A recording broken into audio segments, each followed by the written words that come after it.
타락하지 말고 행동과 진심으로 사랑합시다. 아멘. 이 부분도 같이 체크해 놓고 설교를 하면서 또 읽도록 하겠습니다. 오늘 본문은 지난주와 같은 본문입니다.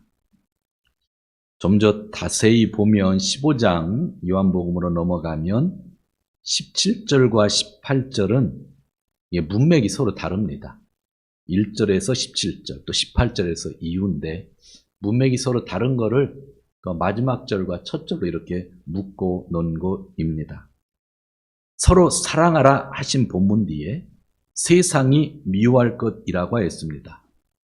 제가 이렇게 본문을 정한 이유는 사랑의 반대쪽이 있는 것이 미움이라고 하는 것을 강조하기 때문입니다.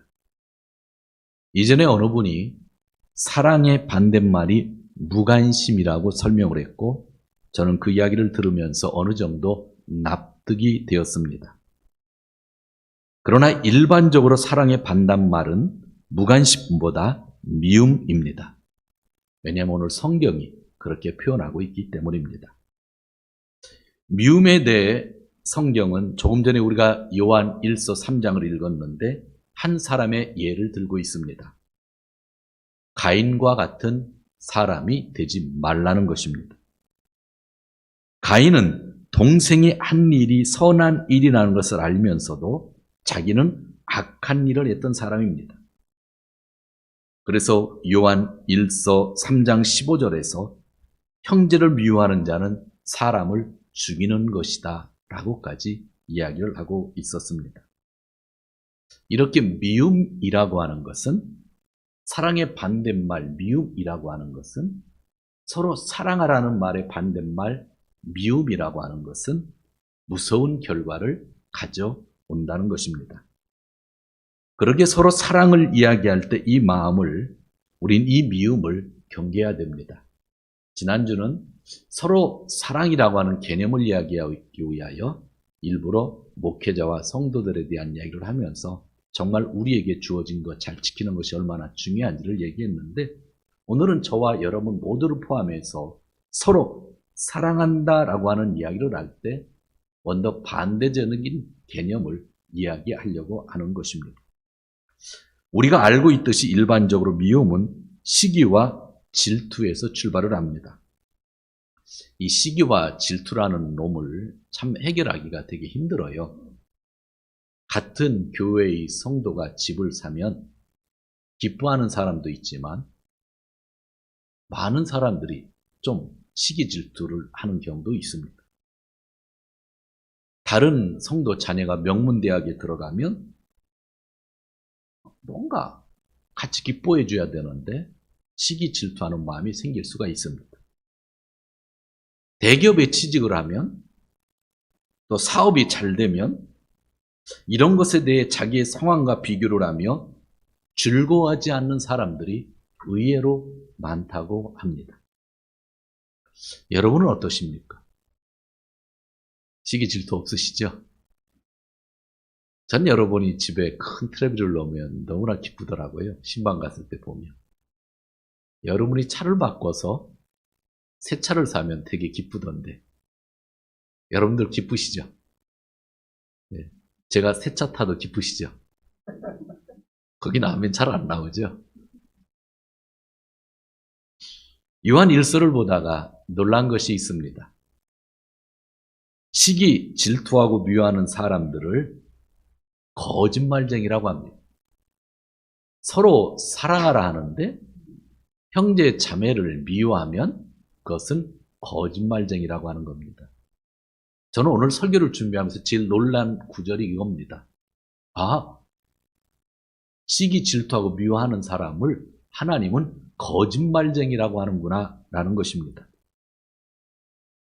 그것이 요한일서 4장에 나오는데 잠깐 펴보시겠습니다.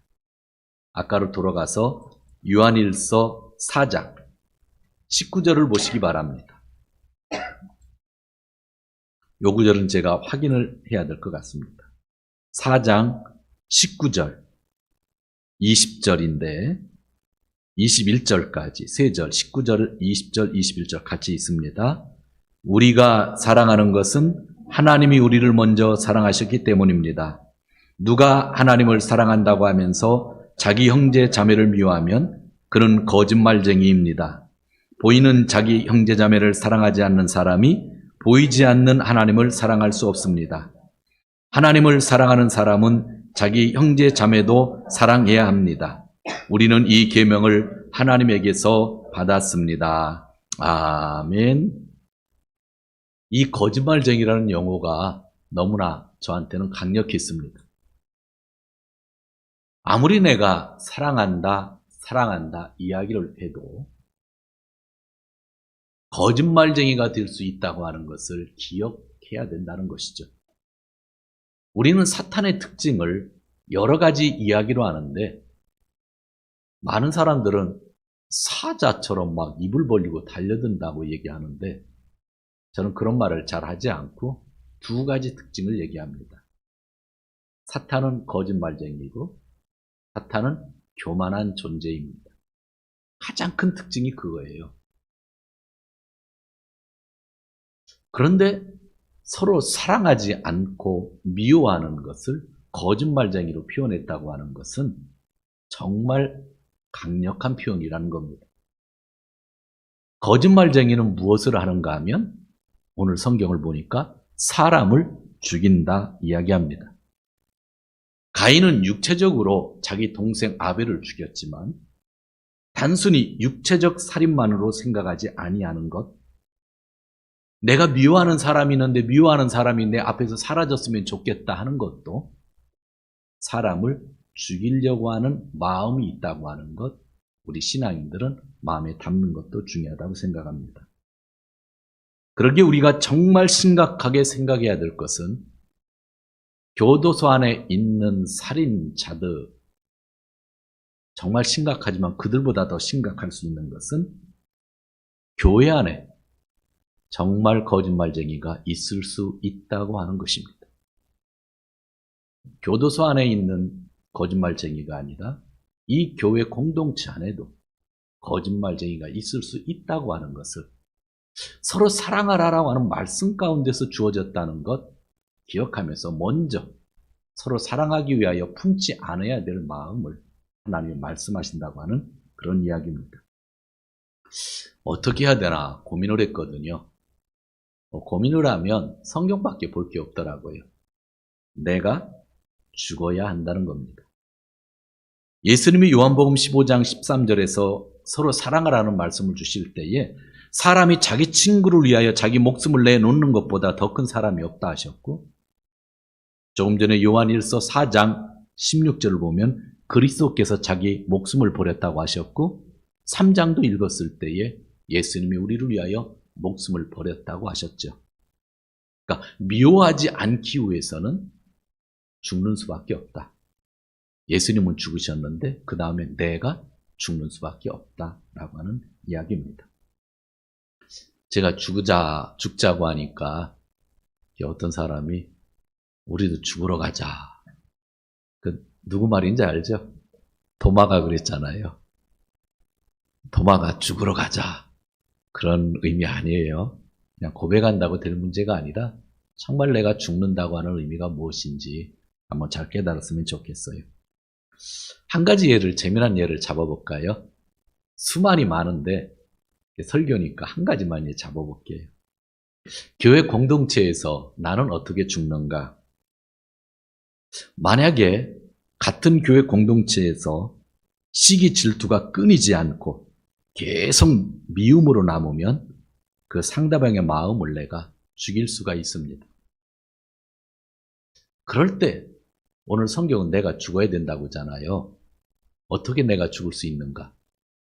이 방법은 내가 안 알려드리려고 그랬는데 다른 게 없어요. 그래서 알려드릴게요. 그냥 내가 떠나면 됩니다. 그게 내가 죽는 겁니다. 내가 미움이 해결이 되지 않아 공동체를 떠날 때는 익명이 보장되는 큰 공동체가 좋습니다. 그래서 그런지 큰 공동체는 상처를 많이 당한 사람들이 많이 모이기도 합니다. 익명의 공동체를 가는 게 좋아요. 여러분들이 정말 미워해서 해결이 안 되고 막 계속 상대방을 죽일 것 같으면 떠나시는데 조그만 공동체 가지 말고 좀 큰 공동체 가세요. 저는 대형 교회를 목표로 하고 있지는 않지만 대형 교회를 싫어하지는 않습니다. 한국의 성도들이 대형 교회를 좋아하는 이유 가운데 하나는 그만큼 상처받은 사람이 많은 것 아닐까요? 거기에서 내 마음이 살고 싶은 간절한 소망이 있는 자들이 있어서 그러지 않을까요? 제가 어제부터 얼굴이 좀 빨개요. 이게 몇 달 없어졌는데 왜 그런가 그랬는데 혈압약을 먹는데 혈압약의 부작용 중에 좀 가려움증이 있거든요. 너무 오래 먹었더니 한 약을 조금 몸이 가려워요. 그래서 의사 선생님한테 좀 바꿔달라고 그랬어요. 이게 바꿔줬어요. 그랬더니 그 약을 지금 며칠 먹었더니 얼굴이 좀 빨개져요. 이걸 바꿔야 되나 말해야 되지 고민이 생겼어요. 가까리집게 병원 참 중요하잖아요. 그런데 내가 심각해지면 종합병원을 가야 돼요. 제가 다니는 조그만 병원은 여기서 가차운 데가 있었는데 얼마 전에 바꿨어요. 바꾼 이유가 그분이 동경대학 출신이신데 소개를 써주면 동대병원을 써주더라고요.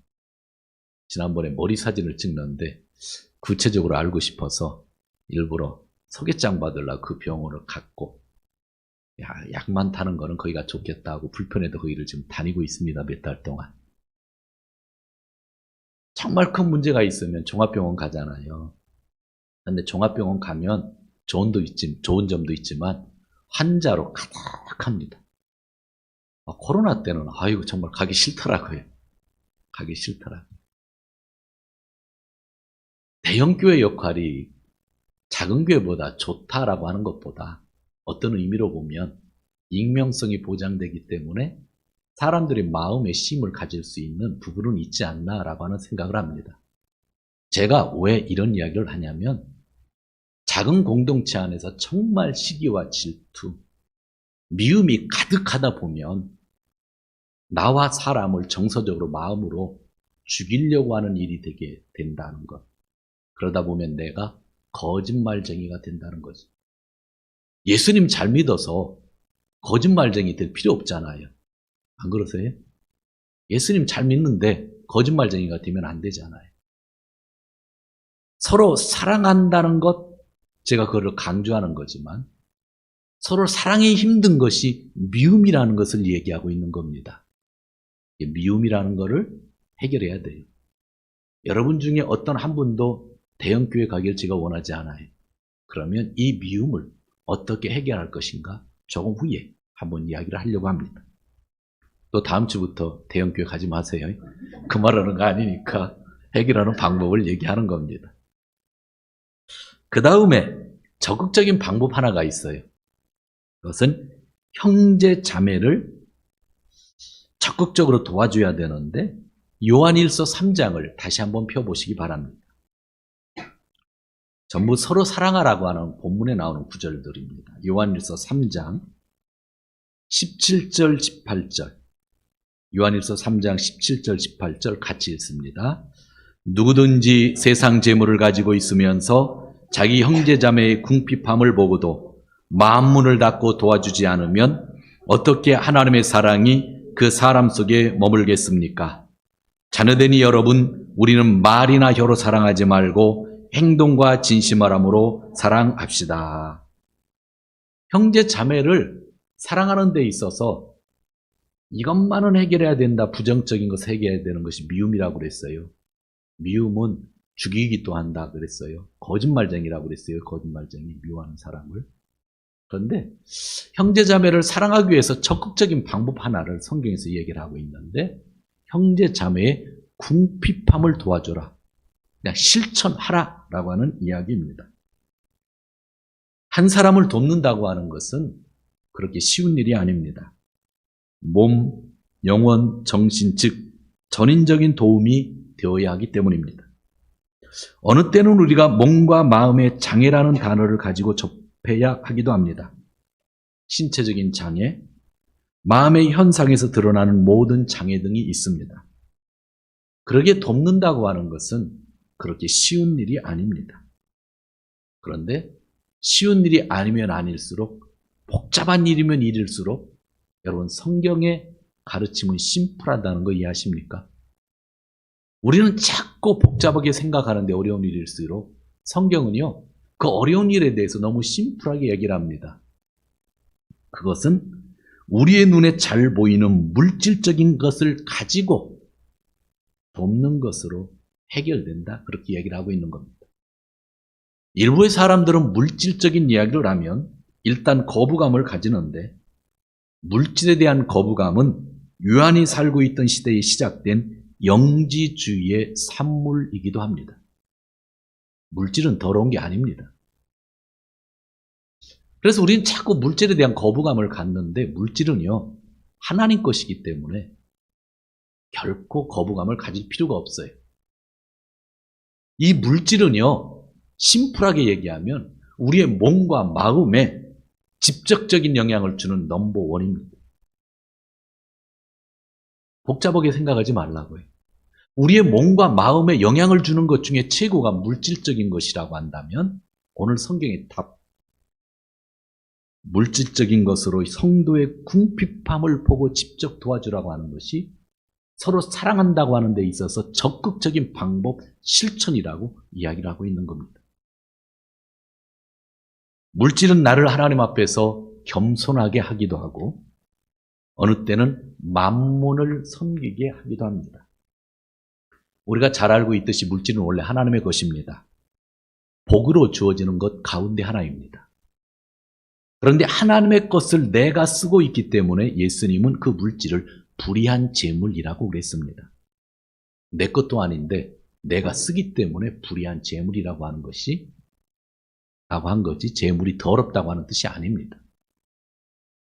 재물이 더러우면 예수님이 재물은 더럽다 했을 텐데, 불의한 재물이라고 한 이유는 원래 하나님의 건데 우리가 쓰기 때문에 불의한 재물이라고 하는 겁니다. 그래서 불의한 재물로 친구를 삼으라고 한 겁니다. 하나님의 돈으로 친구를 삼아라. 재물은 친구를 삼을 수 있게도 하지만 만몬이 되어 우상 숭배를 그렇게 강요하는 것이 재물이 되기도 합니다. 그렇기 때문에 이 물질은 우리의 모든 삶 가운데 영향을 줄 수 있는 겁니다. 그래서 형제 자매를 사랑한다 할 때 가장 적극적인 방법 하나, 심플한 것이 형제 자매의 궁핍함을 도와주어야 된다는 겁니다. 교회 안에 있는 성도가 그런 분이 있다고 한다면, 그리고 우리 주위에 있는 교회들이 우리보다 궁핍하다고 한다면 그것을 실천하는 것이 사랑이고 실천하는 것이 거짓말쟁이가 안 되는 것이라고 이야기하고 있는 겁니다. 형제자매가 귀중하니까 궁핍함을 도와주라고 하는 겁니다. 여러분 개개인의 형제자매는 지금 이 자리에 있습니다. 그리고 동경기독교회라는 공교회는 직할지방이나 선교 활동하는 사람들이 형제자매일 것입니다. 우리가 궁핍함을 알면 도와주어야 합니다. 우린 지금 일본이라는 나라에서 살고 있습니다. 이 사회는 최저 생활이 보장되는 시스템의 나라입니다. 그래도 살다 보면 궁핍함 때문에 힘이 들 때가 있습니다. 연말이나 내년 초에 어린 자녀들에게 10만엔 준다고 하는데 정말 궁핍한 가정에게는 도움이 될 것 같고요.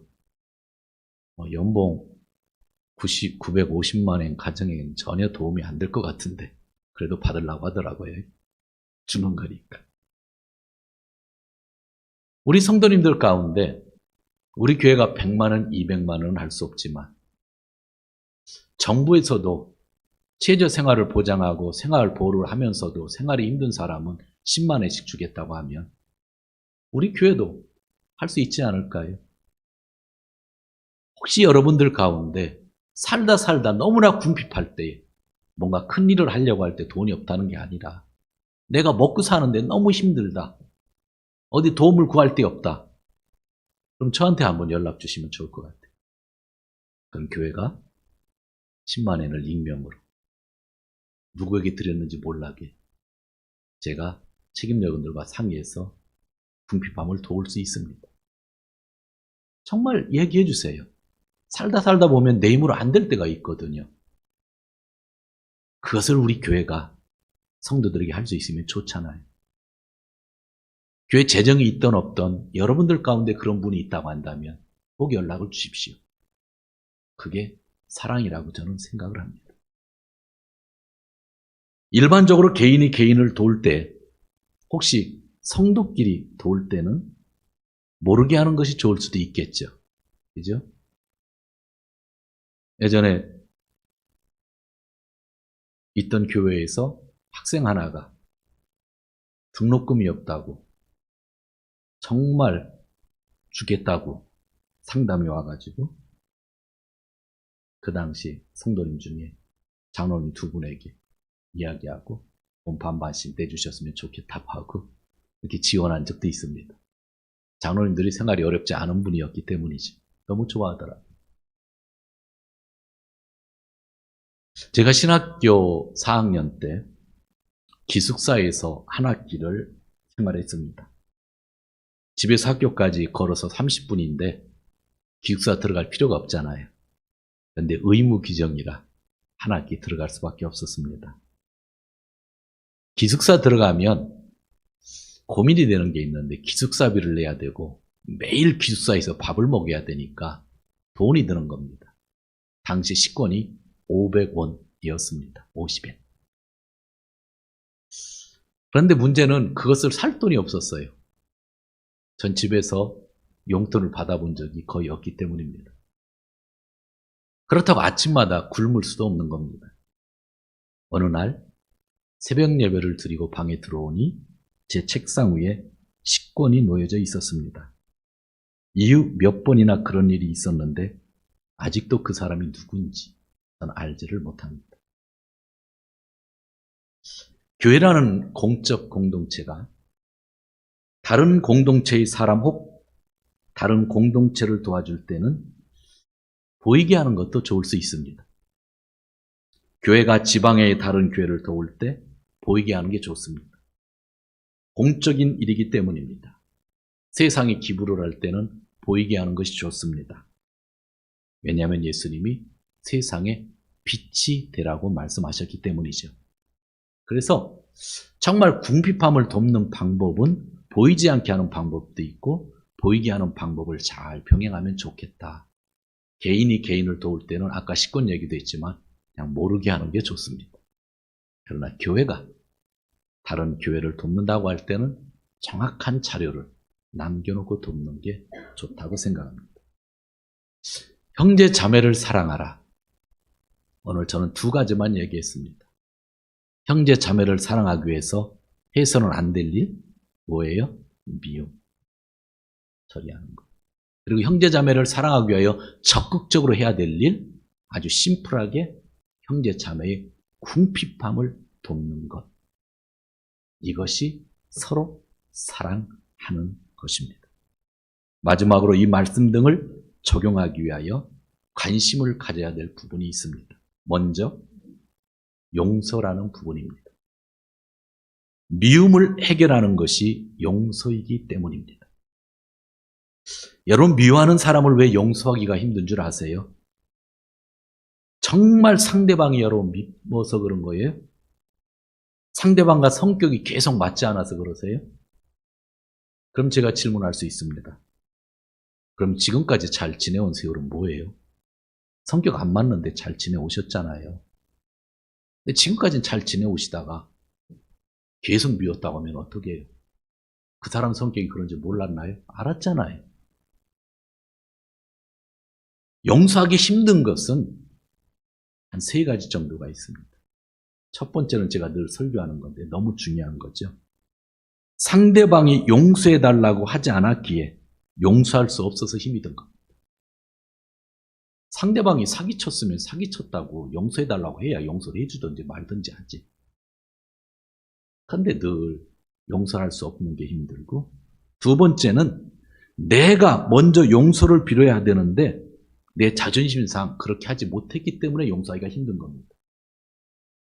그리고 세 번째는 헷갈릴 때입니다.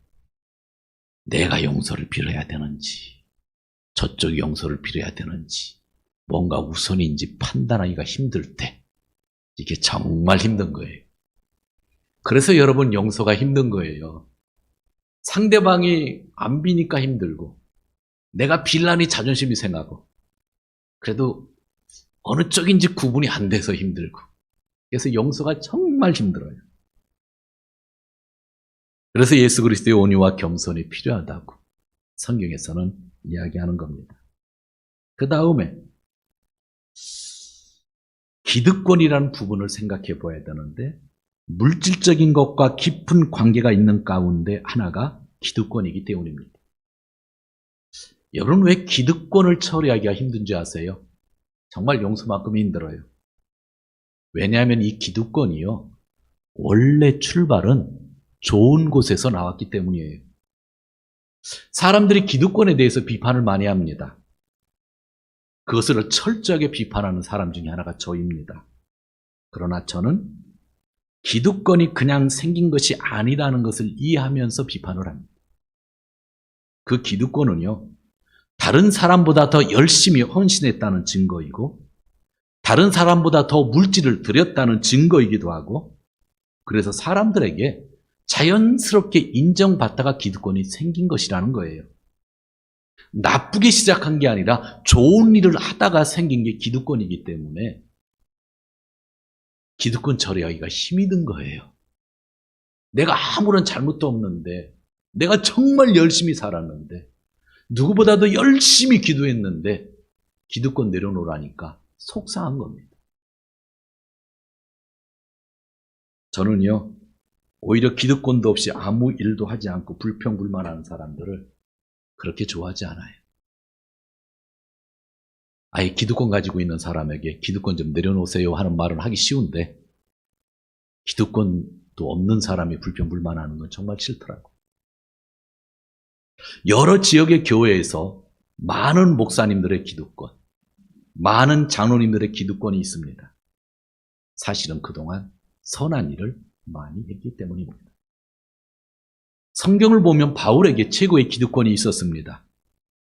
그의 기득권을 비판할 사람이 없는 것처럼 오늘날도 아무런 이해 없이 비판만 해서는 안 됩니다. 바울이 가지고 있는 기득권을 가볍게 보아서는 안 됩니다. 순교를 각오한 선교의 삶 속에서 나오는 것입니다. 그러나 그는 자기에게 기득권이 있다고 주장하면서도 그 권리를 쓰지 않았습니다. 그는 예수님의 하인이라는 것을 알고 있었기 때문입니다. 구약 성경에서 최고의 기득권을 가진 사람은 모세입니다. 모세의 기득권을 부정할 사람은 이 세상에 아무도 없습니다. 그는 하나님에게 인정받은 리더입니다.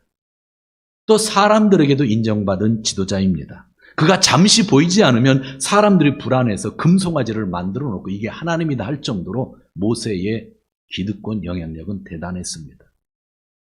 그러나 모세의 기득권은 하나님에게 빼앗겼습니다. 꿈꾸던 가나안 땅에 들어가고 싶었는데 하나님이 노 했습니다. 기득권 내려놔라 하는 얘기를 들은 겁니다. 저는 기득권을 부정만 하는 것은 싫어합니다. 기득권이 있다는 것은, 그것을 처리하기가 너무나 힘든다는 것은 원래 좋은 일에서 출발했기 때문입니다. 말씀을 마지막으로 정리합니다. 서로 사랑하라는 새 계명을 실천하는 삶을 살기 위해서 미움을 해결하는 단어 가운데 하나가 용서라는 것. 기억하십시오. 그리고 물질적인 것과 깊은 관계 있는 단어 하나가 기득권이라는 것을 이해하시기 바랍니다.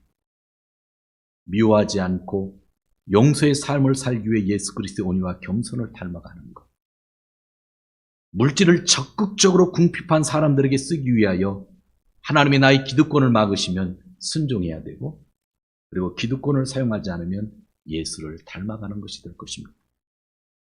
다시 강조합니다. 예수님이 형제 자매를 사랑하라, 서로 사랑을 하셨습니다. 그러기에 형제자매를 질투하여 미워하지 말아야 합니다. 그러기에 형제자매의 궁핍함을 물질로 보살펴야 합니다. 이 일을 실천하기 위해서 용서를 좀 배워야 되겠죠? 적극적으로 기득권을 내려놓아야 되겠죠? 내가 가지고 있는 기득권을 내려놔야 형제자매의 궁핍함이 보이기 시작합니다. 내가 기득권을 가지고 있는 한 절대로 형제자매의 궁핍함이 보이지를 않는다는 거예요. 저도 여러분도 서로 사랑하라. 이 러브라는 단어가 너무 좋잖아요. 그런데 서로 사랑하는 게 너무나 귀중하고 예수님 이게 내 세겜이다 말씀하셨기 때문에 반드시 우리가 지켜야 된다고 하면 우리 안에 정말 미워하는 것, 시기질투해서 미워하는 것, 그래서 사람을 죽일 수도 있는 이 감정, 거짓말쟁이가 되는 것 버려야 되는데 정말 힘들어요. 용서라는 개념으로 한 번 더 생각해 보시고, 용서도 힘이 들지만 정말 한 번 더 생각해 보세요. 서로 사랑한다는 것은 말로 하는 게 아니에요. 허그해 주는 게 아니에요. 정말 형제 자매가 궁핍할 때 실질적으로 돕는데 오늘 성경은 물질적인 것으로 도와야 된다고 분명히 이야기하고 있어요. 아주 심플해. 다른 교회가 힘들면 물질을 돕는 거고, 성도 가정이 힘들면 물질을 도울 수 있어야 되고, 여러분들이 어려우면 담임 목사인 저에게만은 목사님 정말 궁핍합니다 라고 얘기를 해주셔야 돼요. 그럼 교회가 정부가 하는 것 이상으로 도울 수 있는 일이 있지 않을까요? 그것이 서로 사랑한다고 하는 것. 지난주 말씀까지 같이 들으면 그러면서 목회자에게 주어진 말씀, 성도에게 주어진 말씀, 성도 개개인에게 주어진 말씀들을 잘 지키는 것. 그것이 서로 사랑한다라고 하는 것. 오늘 십자가가 강대상에 새겨져 있습니다. 십자가 앞에 같이 나오기 위해서는 제가 한 사람만 사랑한다고 여러분이 나올 수 있는 방법은 아니죠. 저는 제 자리에 서 있고 여러분의 자리에서 오늘 들은 말씀, 지난주 들은 말씀을 실천하다 보면 자연스럽게 앞에 나오게 되고 우리가 서로 하나가 될 수 있다고 하는 겁니다. 아무쪼록 정말 사랑이라고 하는 단어는 중요하지만 성경에서 가르치는 이 의미를 다시 한번 생각하면서 연말을 보내시면서 정말 서로 사랑하는 걸 실천하시는 귀한 성도님들 되시기를 주님의 이름으로 축원드립니다.